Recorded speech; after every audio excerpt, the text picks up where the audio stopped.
All right, and lastly, using law of cosines to find angles. I'm gonna start with 20, I will go back to 19, but I don't think that I'm gonna have enough room on this piece of paper to show all the work for 19, so I just wanna make sure I fit 20 here first. So let's start with what we are looking for. We're looking for the measure of angle B here, okay, B. I'm gonna label the sides of my triangle just like I did before, so across from big A is little a, across from big B is little b, across from big C is little c. I'm looking to solve for the measure of angle B, which means I'm going to lead with my b squared. Anytime you're looking for something, that's what the letter you lead with. So b squared is gonna be 11 equals a squared plus c squared minus 2 times a times c times the cosine of b. And I don't know what b is, that is what I'm looking for. We're gonna chunk like we did before. So we're gonna be doing 11 squared is 121. I'm gonna do the 10 squared and 17 squared.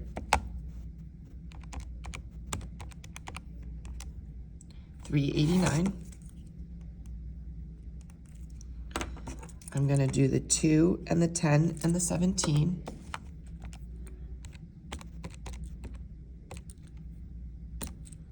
$340. And we leave the cosine of b.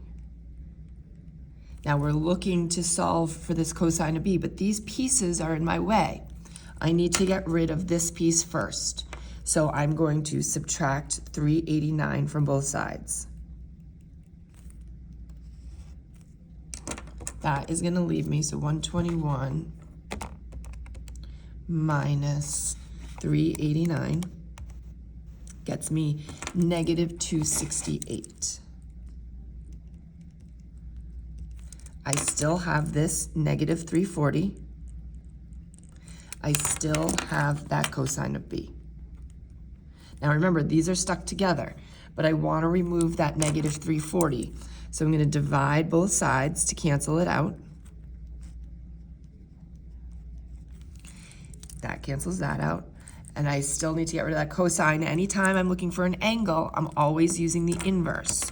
So I'm going to be doing the inverse cosine. Now you can leave both of these negatives there if you're feeling unsure about whether to include them or not. Whatever you see, put into your calculator. But a negative over negative is a positive. So they do cancel each other out. So I didn't write it down. In my calculator, inverse cosine, 268 divided by 340. You don't have to close it, you can. And I got 37.97, we'll call it 38. All right, let's go back to 19. Just wanted to make sure I didn't run into that problem. Now, we are looking to find the measure of angle B right here. But if I try to set up my law of cosines, like I just did on the last problem, I wouldn't have enough information because I'm missing this side and I'm missing this angle. In order to use this law of cosines, I need all three sides. So the first thing that I'm going to do is I'm going to find this side here. And I'm going to do that by doing what I did in the previous video above, up here. So first, let's label the sides of our triangle. Across from big A, little a, big B, little b, big C, little c. I need to find this side, which we called A, so I'm going to lead with the A squared. So I have 23 squared, it's 26, minus 2 times 23 times 26 times the cosine of 91. Oh, so close to 90. If it was 90, we could use SOHCAHTOA. Okay, we're going to chunk things. I don't know what a squared is. We're going to leave it a squared. Oh, you don't have to write that down because we're going to be taking the square root. But anyway, 23 squared and 26 squared gives me 1205.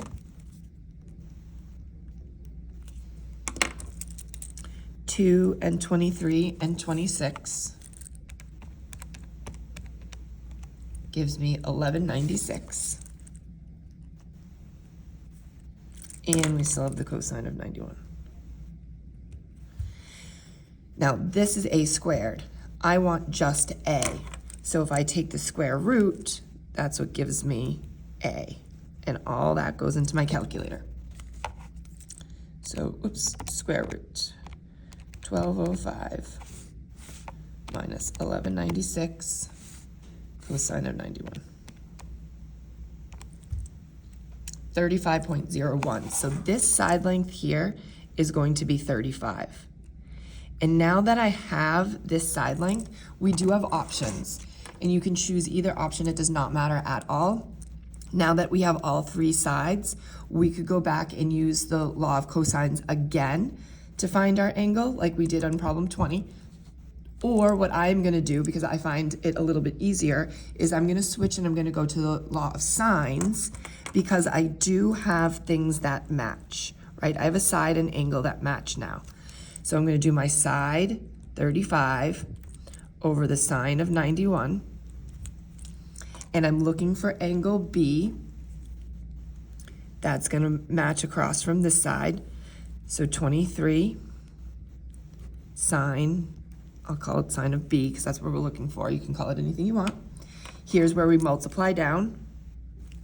35 sine of B, multiply down.